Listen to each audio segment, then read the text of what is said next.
2வது பாசுரத்திலேயே சொல்லுவா, நாம வந்து விரதத்தை தொடங்க போறோம்.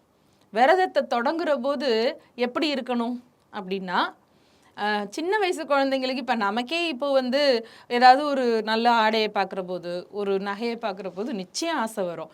டாக்டர் வந்து இவ்வளோதான் நீங்கள் சாப்பிட்ணுன்னு டயட் சொன்னாலும் கூட, ஊன்னு அவங்கள்ட்ட தலையாட்டிட்டு நம்ம வெளியில் வந்து நண்பர்களோட சேரும்போது கூட ஏதாவது 1, 2 சாப்பிடக்கூடாத ஸ்வீட்ஸோ ஒரு ஃபுட்டோ சாப்பிட்றோம் நம்ம. இந்த கண்ட்ரோலுங்கிறது ரொம்ப சிரமமான விஷயம். ஆண்டாள் 12 வயசு குழந்தை.